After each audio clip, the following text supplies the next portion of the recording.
कश्चन अवरोधः आगतः आसीत्। तर्हि कृष्णादिशब्देषु लिङ्गस्यापि प्रातिपदिकार्थत्वात् इति पङ्क्तिः। कृष्णादिशब्देषु इति सप्तमी, लिङ्गस्य लिङ्गं प्रातिपदिकार्थः इति, लिङ्गं प्रातिपदिकार्थः कृष्णादिशब्देषु वाचकता संबंधेन तिष्ठति इति पङ्क्तेरभिप्रायः।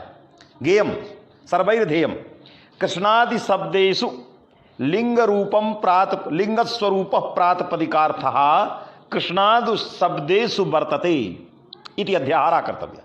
कृष्णः श्रीः ज्ञानम् इत्यादिषु शब्देषु लिङ्गं लिङ्गस्वरूपः प्रातिपदिकार्थः तत् कृष्णादिशब्देषु वर्तते।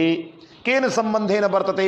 वाचकता संबंधेन वर्तते। अतः वाचकता संबंधेन कृष्णादिशब्देषु वर्तमानस्य लिङ्गस्य प्रातिपदिकार्थत्वं। तर्हि प्रातिपदिकार्थ कुक्षिप् प्रविष्टं लिङ्गं वर्तते। यदि प्रातिपदिकार्थ कुक्षिप् प्रविष्टं, नागेशः कथयति कि लिङ्गस्य प्रातिपदिकार्थत्वं सिद्धं वाचकता संबंधेन, यतः लिङ्गभूतः अर्थः वाचकता संबंधेन कृष्णादिशब्दे तिष्ठति तस्मात् वाच्यतया लिङ्गस्य प्रातिपदिकार्थत्वं सिद्धम्। यदि लिङ्गस्य प्रातिपदिकार्थत्वं सुतरां सिद्धं तर्हि प्रातिपदिकार्थमात्रेण सूत्रेण प्रथमा सिद्धा। किमर्थं लिङ्गग्रहणम्? अतएव नागेशः कथयति लिङ्गग्रहणम् अनर्थकम्। अत आह दीक्षितः सिद्धान्तकौमुद्यां नीतोपस्थितः प्रातिपदिकार्थः। तर्हि शेखरे आगत आदौ दीक्षित मतम आधारीकृत्य नागेशः इदानीं लिखति, स्वकीयं मतं नोपस्थापयति। स्वकीयं मतम् इदानीं वक्ष्यमाणं वर्तते। प्रथमं तावत् पूर्वपक्षतया दीक्षित मतम् उपस्थापयति नीतोपस्थितः प्रातिपदिकार्थः, नैयत्तेन भासमानः अर्थः। यदि लिङ्गं नैयत्तेन भासते तदा पारिभाषिक प्रातिपदिकार्थ कुक्षिप् प्रविष्टः अर्थः। किन्तु यदि एवं विचारः क्रियते, विचारयन्तु भवन्तः, यत् लिङ्गग्रहणं व्यर्थीभूय ज्ञापयति। यदि लिङ्गग्रहणं व्यर्थीभूय ज्ञापयति नीतोपस्थितः प्रातिपदिकार्थः, तादृशं लिङ्गं पुनरपि कुक्षिप् प्रविष्टं। यद् लिङ्गग्रहणं व्यर्थमासीत् तदेव लिङ्गग्रहणं प्रातिपदिकार्थ कुक्षिप् प्रविष्टमस्तेव। तर्हि भक्षितेऽपि लसुनेन शान्तो व्याधिः लिङ्गग्रहणस्य सर्वथा चारितार्थ्यं नैव आगतम्। अतः दीक्षित मतम् इदानीं तत्र उपस्थाप्य अग्रे तावद् स्वकीयं मतम् उपस्थापयिष्यति आचार्यः। दीक्षित मतस्य अभिप्रायम् इदानीं प्रकटयति। यस्मिन् प्रातिपदिके उच्चारिते यस्यार्थस्य नियमेन उपस्थितिः असौ प्रातिपदिकार्थः इति नीतोपस्थितः प्रातिपदिकार्थः इत्यस्य व्याख्यानं विवरणं नागेशेन इदानीं क्रियते। उच्चारिते प्रातिपदिके अर्थात् उच्चरितः शब्दः प्रत्यायकः नानुच्चरितः इति भाष्यमाधारीकृत्य यदि उच्चार्यमाणः कश्चन शब्दः यावत् न भवति तावत् तेन शब्देन अर्थम् उपस्थापयितुम् अर्थबोधयितुं न तावत् क्षमते। अतः उच्चरितः एव शब्दः अर्थबोधं प्रति प्रत्यायकः। अनुच्चरितः शब्दः अर्थं जनयितुं समर्थो न भवति। अतः उच्चारिते इति विशेषणं तैर्दत्तम्। उच्चार्यमाणः शब्दः उच्चार्यमाणेन शब्देन यस्य अर्थस्य नियमेन उपस्थितिः, नियमेन स्मरणं, नियमेन बोधः।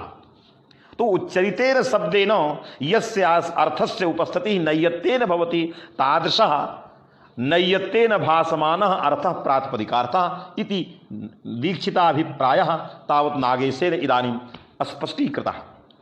तत्र यथा कृष्णशब्दः अहं सङ्घटयामि, नागेशस्य लक्षणम् इदानीं तत्र सङ्घटया। तर्हि कृष्णशब्दः, कृष्णशब्देन कृष्णशब्दस्य उच्चारणं कृतं, तस्मात् कृष्णशब्दः उच्चरितः। यदि उच्चरितश्चेत् कृष्णशब्दः तर्हि तादृशेन उच्चरितेन कृष्णशब्देन नैयत्तेन भासमानः अर्थः कः? कृष्ण, कृष्णत्वं, कृष्णः कश्चन द्रव्यं, किमपि द्रव्यं, कृष्णत्वं जातिः, एवञ्च पुंस्त्वं। यदि वासुदेवः कृष्णशब्दस्य अर्थः तर्हि पुंस्त्वं। तर्हि कृष्ण, कृष्णत्व, पुंस्त्व एवं भूतः अर्थः तावद् नैयत्तेन भासमानः।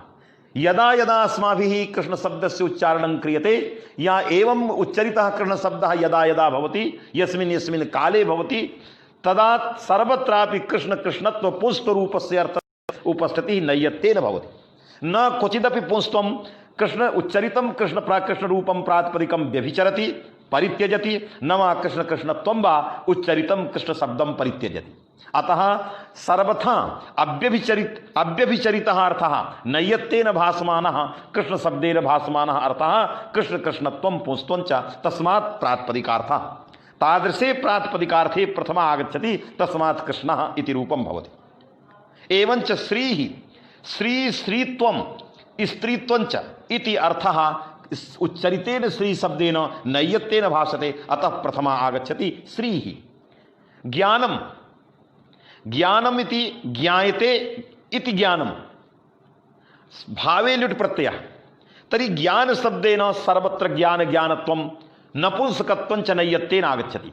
अतः नैयत्तेन ज्ञान ज्ञानत्व नपुंसकत्व रूपे अर्थे प्रथमा सिद्धा प्रातिपदिकार्थ मात्रे इति वाक्येन प्रथमा सिद्धा तस्मात् प्रातिपदिकार्थ मात्रे इति वाक्यस्य उदाहरणानि कृष्णः श्रीः ज्ञानम इति लिंगस्थले नियत लिंगस्थले एतानि उदाहरणानि।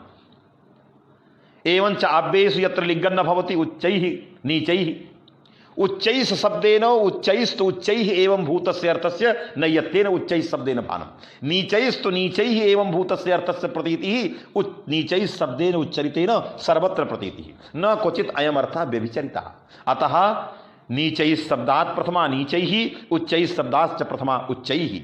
अतएव अव्ययादीनां एवं नियत लिंगानां प्रथमायाः उदाहरणानि भवन्ति।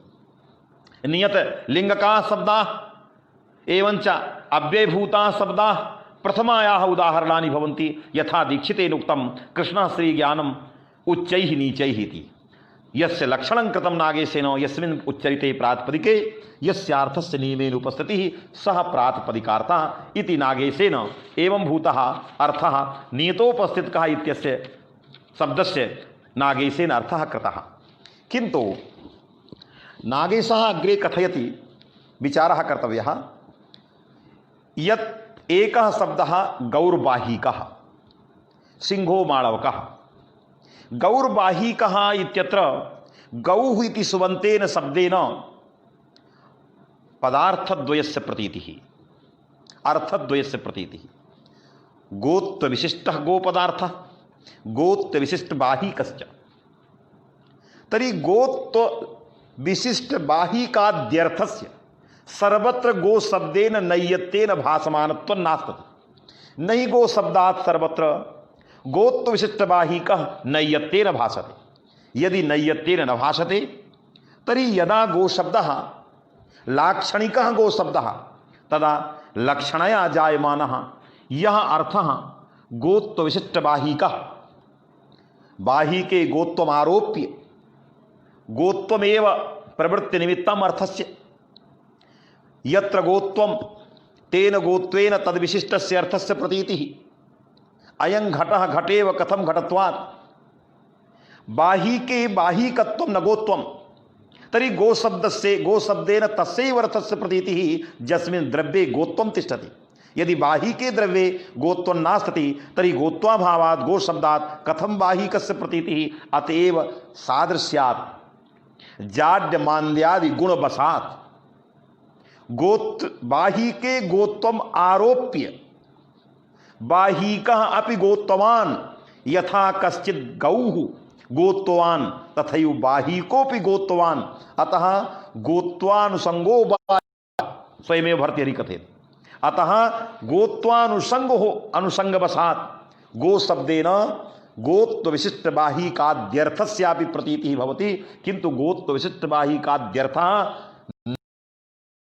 तेन भासमानः यदा यदा अस्माभिः गोशब्दस्य उच्चारणं क्रियते यदा यदा वा उच्चरितः गोशब्दो भवति तदा तेन उच्चरितेन गोशब्देन गोत्वविशिष्टबाहिकाद्यर्थस्य नैयत्तेन प्रतीतिः न भवति। अतः नैयत्तेन अयम् अर्थः भासमानो नास्ति। अतः अप्रातिपदिकार्थतया अत्र प्रथमा कथम् आगमिष्यति। तस्मात् गौर्बाहिकः इति वाक्यं कथं भविष्यति सिंहो माणवकः इति वाक्यं कथं भविष्यति। एतत् सर्वं पूर्वपक्षं मनसि कृत्य नागेश भट्टः इदानीं शेखरे उत्तरं ददाति। शेखरे प्रश्नाः नैव सन्ति केवलम् उत्तराणि लिखितानि सन्ति। उत्तरं दृष्ट्वा अस्य उत्तरस्य प्रश्नः कः यदि प्रश्नस्माभिः ज्ञायते तदा उत्तरं तु अत्र लिखितमेव। अतएव नागेशः कथयति अन्वयानुपूर्विका अन्वयानुपपत्ति पूर्विका लक्षणा पदे एव प्रत्योत्पत्ति सर्वत्र शक्यार्थे एव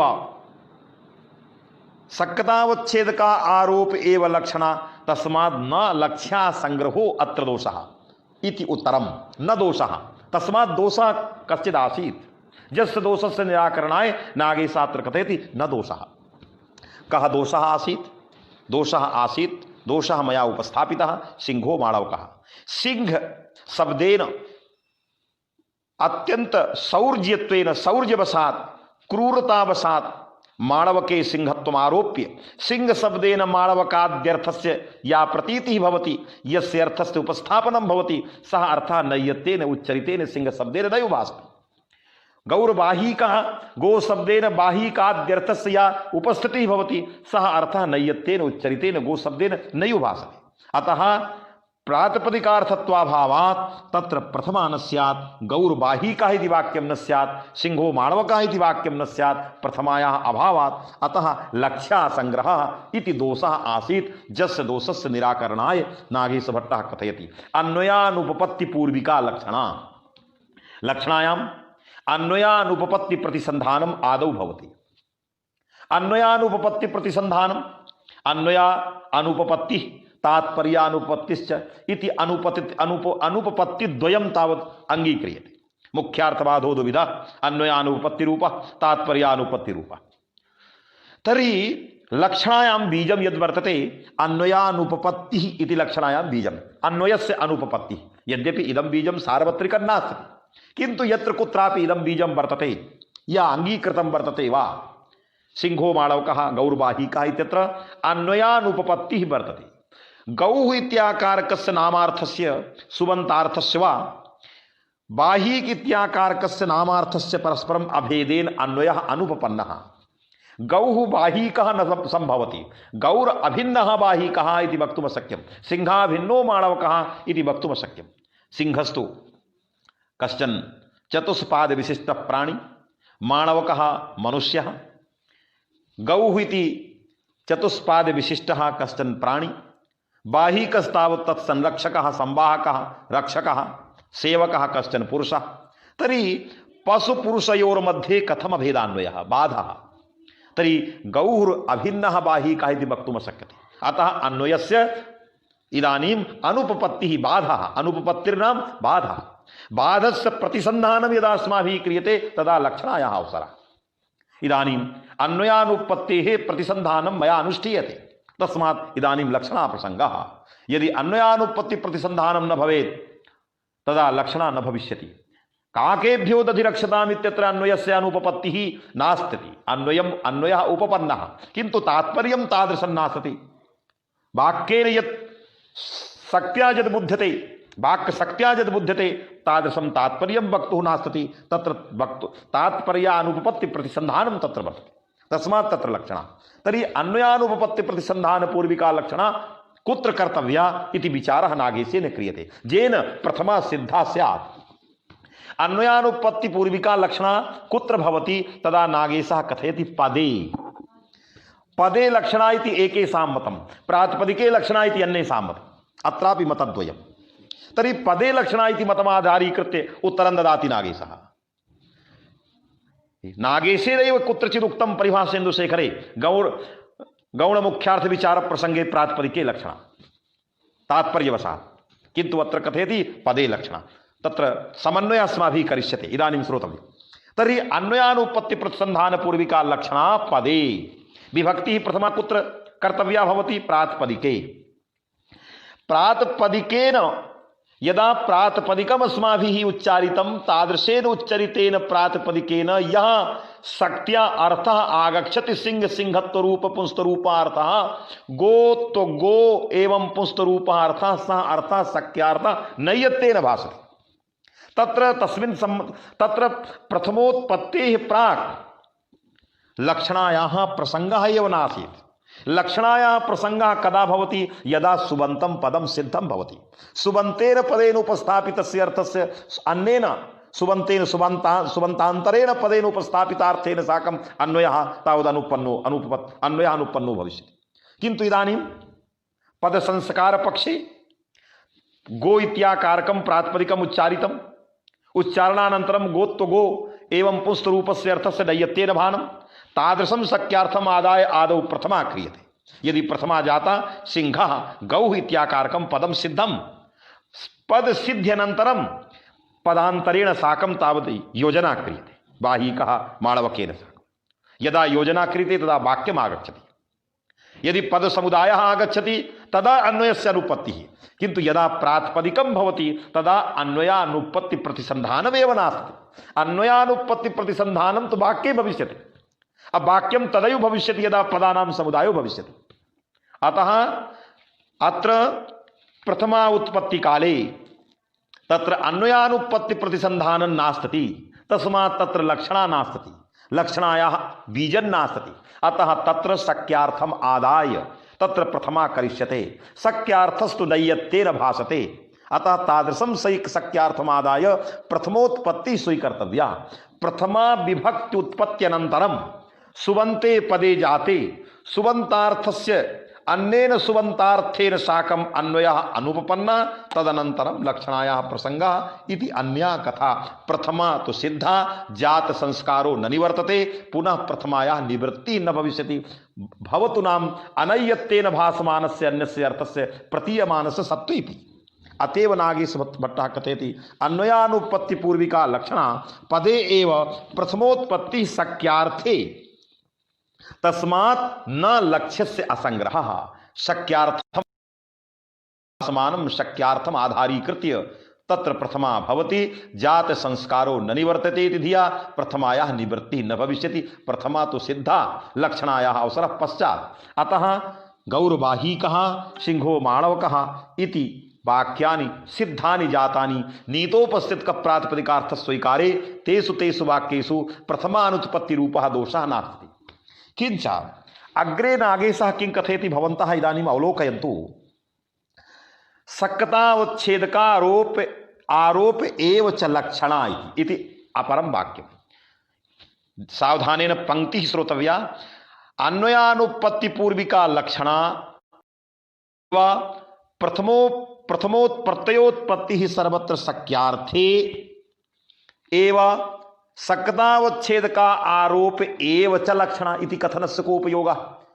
यदि पदे लक्षणा प्रथमोत्पत्ति प्रातिपदिके तदा दोषः एव नास्ति, तर्हि सक्तावच्छेदका आरोप एव च लक्षणा इति वाक्य कथनस्य कः अवसरः, किमर्थं?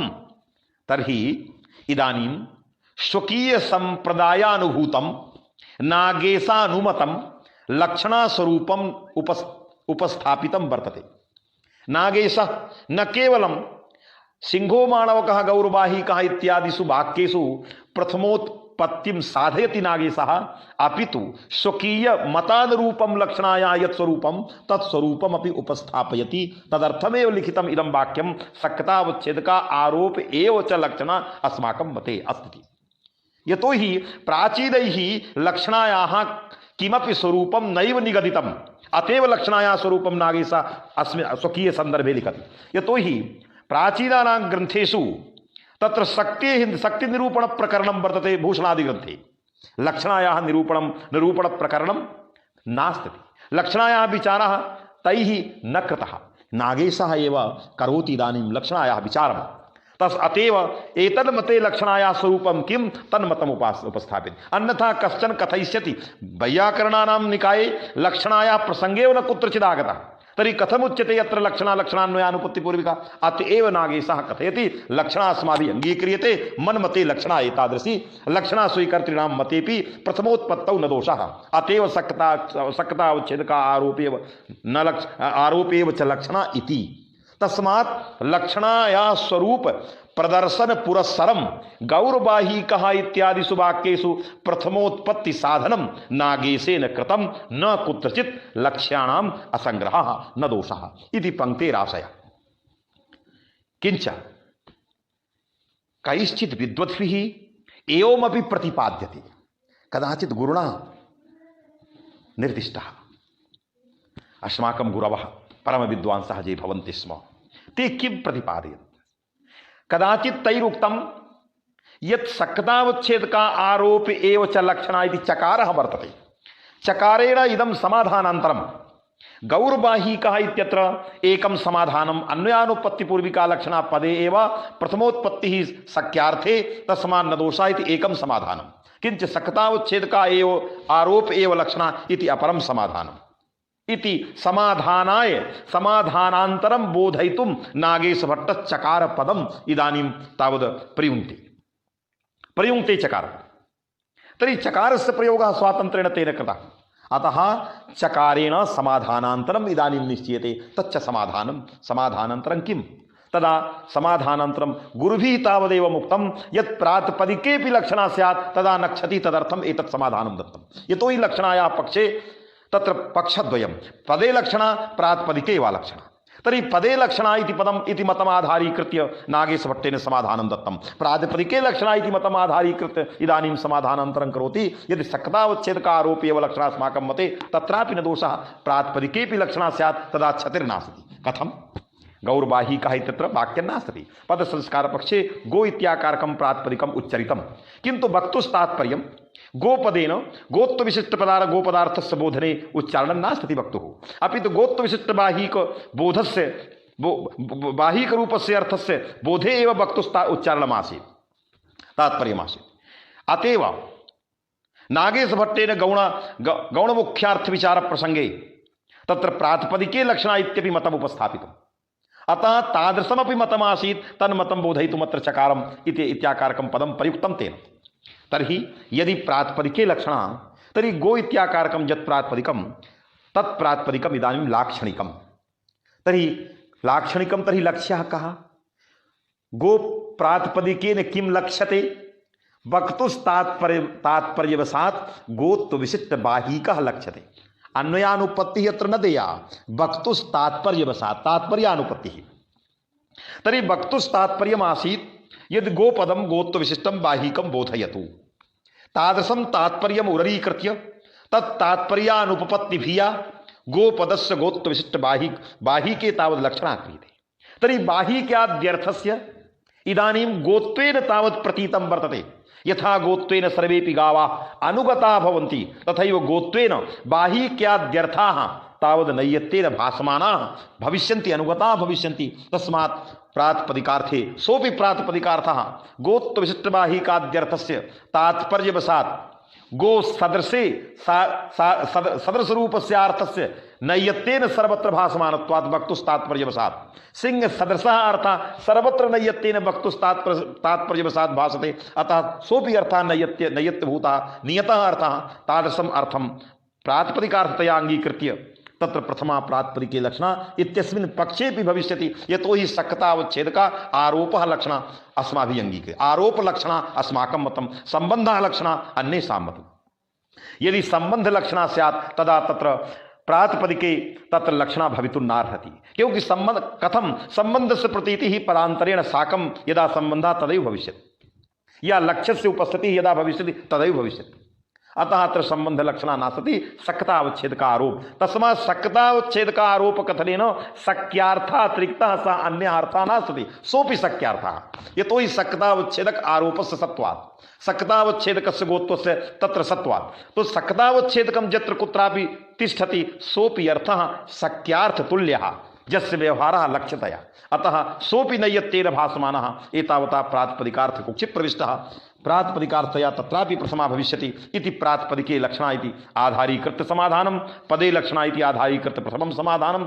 इति आचार्याणां गुरुचरणानाम् एतादृशं मतमासीत् एवञ्च तत्र नागेशभट्टेन विचारितम् अन्वयानुपूर्विका लक्षणा पदेव प्रथमोत्पत्तिः शक्यार्थे एव सक्तावच्छेदका आरोप एव च लक्षणा न तत् असंग्रहः लक्ष्यासंग्रहो दोषः सर्वेषां लक्ष्याणां संग्रहः यस्मिन् प्रातिपदिके उच्चारिते यस्यार्थस्य नियमेन प्रतीतिः एतादृशे लक्षणे भविष्यति कुत्रचित् क्षतिर्नास्ति अग्रे एवं विचारः कर्तव्यः प्रातिपदिकार्थमात्रे प्रथमा एतद् विचारानन्तरं मूलग्रन्थे प्रातिपदिकार्थमात्रे प्रथमा कृष्णः श्रीज्ञानं सिंहो माणवकः गौरवाहिकः सर्वत्रापि प्रातिपदिकार्थे मात्रे प्रथमा नीतोपस्थितः प्रातिपदिकार्थः एवं सिद्धान्ते कुत्रचित् दोषः नास्ति तत्र सूत्रे लिंगग्रहणं किमर्थम् अग्रे विचारयति लिंगग्रहणं किमर्थं सूत्रे कृतं भवद्भिरुक्तमेव अत्र लिंग ग्रहण सामर्थ्यातो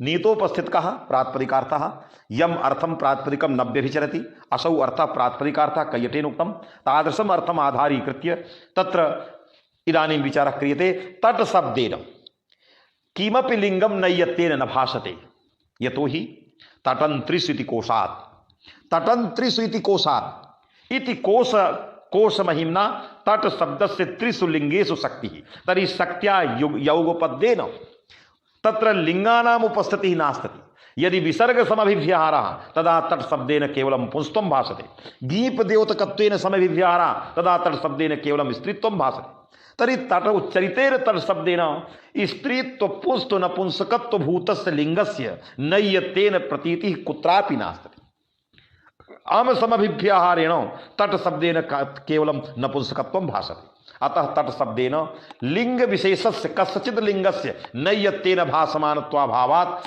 तत्र तट तटत्वस्य प्रातिपदिकार्थत्वेपि लिंगम तावत् प्रातिपदिकार्थः नास्ति यदि लिंगम प्रातिपदिकार्थः नास्ति नय्यत्तेन भासमानत्वाभावात् तर्हि नय्यत्तेन भासमानत्वाभावात् लिंगस्य आधिक्ये मात्र शब्देन आधिक्यस्य व्यावृत्तिः तर्हि प्रातिपदिकार्थ मात्रे प्रथमा तटः तटी तटम इत्यादौ न सिद्धा यतो हि उच्चरिते तट शब्दे लिंगम नय्यत्तेन न भाषते लिंगाधिक्यम भाषते प्रातिपदिकार्थ मात्रेति वाक्येन मात्र पदेन लिंगस्य व्यावृत्तिः यतो हि प्रातिपदिकार्थ सत्वे सति प्रातिपदिकार्थेतरा अभावत्वमेव प्रातिपदिकार्थ मात्रत्वम् यत्र केवलं प्रातिपदिकार्थः भाषते प्रातिपदिकार्थेतरा कश्चिदपि अर्थः न भाषते तदा प्रातिपदिकार्थ मात्रे प्रथमा इति वाक्येन प्रथमा सिद्धा भवति तट शब्दे तट तटत्वम् इति नय्यत्तेन प्रातिपदिकार्थतया भाषते तट तटत्वरूपार्थः लिंगम नय्यत्तेन न भाषते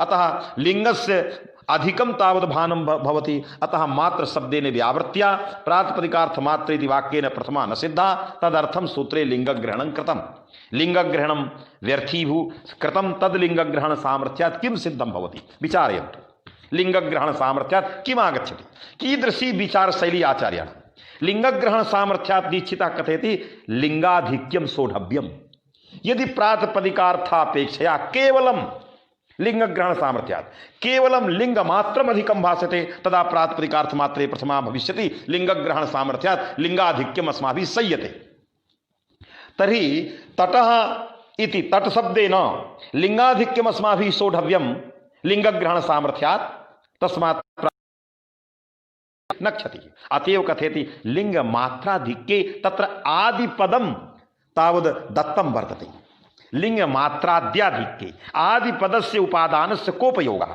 तर्हि आदिपदोपादान प्रसंगे बालमनोरमा प्रभृतयः टीकाकाराः वदन्ति एवं रूप एवं क्रमेण अन्यत्र अन्यस्यापि अर्थः परिमाण मात्रा परिमाणाधिक्ये वचनात् तर्हि एवं न तावत् शोभते अतः आदिपदोपादानस्य तत्र आवश्यकता नासीत् केवलं लिंगाधिक्ये अग्रे परिमाणाधिक्ये इति प्रथमा न भवति शैली भिन्ना लिंगाधिक्ये लिंगग्रहण सामर्थ्यात् लिंगाधिक्ये प्रातिपदिकार्थे मात्रे प्रथमा प्रातिपदिकार्थे प्रथमा किंतु परिमाणग्रहण सामर्थ्यात् परिमाणाधिक्ये प्रातिपदिकार्थे प्रथमा इति दीक्षितः नैव अंगीकरोति कथम एवं क्रमेण अर्थः आदिना भविष्यति अतः केवलं लिंगग्रहण विचार प्रसंगे दीक्षितस्य शैली भिन्ना परिमाणग्रहण विचार प्रसंगे दीक्षितस्य शैली भिन्ना परिमाणग्रहण विचार प्रसंगे तत्र दीक्षितः कथयति परिमाणग्रहण सामर्थ्यात् परिमाणस्य आधिक्यं न सोढव्यम् अपितु परिमाणग्रहण सामर्थ्यात् परिमाण मात्रे प्रथमा कर्तव्या अन्यथा प्रातिपदिकार्थे चेत् प्रथमा परिमाणग्रहण सामर्थ्यात् स्यात् अनय्यत्तेन भासमानस्यापि परिमाणस्य प्रवृत्ति निमित्त भिन्नस्यापि परिमाणस्य अधिकस्य सत्त्वेदि प्रथमा प्रातिपदिकार्थे अस्माभिः अंगीकरिष्यते तदा द्रोणो व्रीहीति वाक्ये अभेदान्वयः न स्यात् अभेदान्वयः स्यात् तत्र परिच्छेदक भाव रूपः अन्वयः न स्यात् अतः अग्रे आगमिष्यति इदानीं लिंगग्रहण सामर्थ्यात् लिंगाधिक्ये प्रथमा सोढव्या भवति यदि लिंगमात्राधिक्ये केवलं लिंगस्यैव आधिक्यं सोढव्यं तर्हि तटः तटी तटम् इत्यत्र प्रथमा सिद्धा अतएव स्वयमेव मनोरमा स्वयमेव शेखर ग्रंथे नागेशः वदति लिंगस्यैव आधिक्ये इति क्रमेण अर्थः इति नागेशः ये तो ही नागेशस्य शैली भिन्ना। नागेशः आदि पदम स्वमते योजयति, लिंगस्यैवाधिक्ये तथैव परिमाणस्यैवाधिक्ये, वचने नहीं परिमाणस्यैवाधिक्ये। तो लिंगस्यैवाधिक्ये यथा प्रातिपदिकार्थे प्रथमा तेन क्रमेणैव अग्रे परिमाणस्याधिक्येपि प्रवृत्ति निमित्त तदाश्रयीभूतस्य प्रातिपदिकार्थस्य असत्त्वेपि परिमाण ग्रहण सामर्थ्यात् प्रातिपदिकार्थे प्रथमा इति क्रमेण अर्थः नागेशेन लिंगमात्राधिक्यस्य इत्यस्याः पंक्तेः आशयः प्रकटीकृतः। श्रवण लिंगस्यैवाधिक्येति क्रमेण अर्थः, क्रम शब्दस्य उपादानं कृतम्, अर्थात यादृशः अर्थः अत्र वर्तते तादृशः अर्थः क्रमेण अग्रेपि भविष्यति। अग्रे इत्यस्य परिमाण विचार परिमाणार्थं विचार प्रसंगे। तर्हि नागेशः कथयति यद्यपि, नागेशः कथयति यद्यपि अग्रे आगच्छति लिंगस्यैवाधिक्ये इति क्रमेण अर्थः। नागेशः अग्रे कथयति यद्यपि विशेष विशेषण भावोप्यधिको भाषते, यद्यपि तथापि तस्य वाक्यार्थत्वेन बहिरंगतया न स्वार्थ मात्र प्रवृत्ति निमित्तक प्रथम प्रवृत्त संस्कार बाधकत्वमिति बोध्यम। दोषः कुत्र अस्ति, किमर्थम् एवं वदति? नागेशः कथयति लिंगमात्रस्य आधिक्ये प्रथमा सिद्धा इति सत्यं, तटः तटी तटमिति प्राचीनानां मते उदाहरणम् आगतम् इति सत्यं, किन्तु एकं वाक्यमस्ति वीरः पुरुषः नीलो घटः। तर्हि वीरः पुरुषः इत्यत्र वीरपदेन पुरुषपदेन च न केवलं वीरवीरत्वं पुंस्त्वं पुरुषः पुरुषत्वं पुंस्त्वं च भासते, अपि तु अनयोर्मध्ये उभयोः पदार्थयोर्मध्ये विशेष विशेषण भावोऽपि भासते। यदि विशेष विशेषण भावः भासते तर्हि विशेष विशेषण भावः तावद् नैयत्येन न भासमानः। यदि पुरुषपद सन्निधानं नास्ति, वीरपदस्य सन्निधानं पुरुषेण साकं नास्ति, तदा विशेष विशेषण भावः न भासते।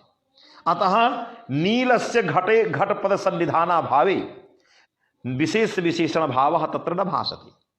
घटस्यापि नीलपद सन्निधानाभावे घटेन न विशेष विशेषण भावः भासते, किन्तु यदा उभयोः पदयोः सन्निधानं तदा नीलेनापि विशेष विशेषण भावस्य प्रतीतिः घटेनापि।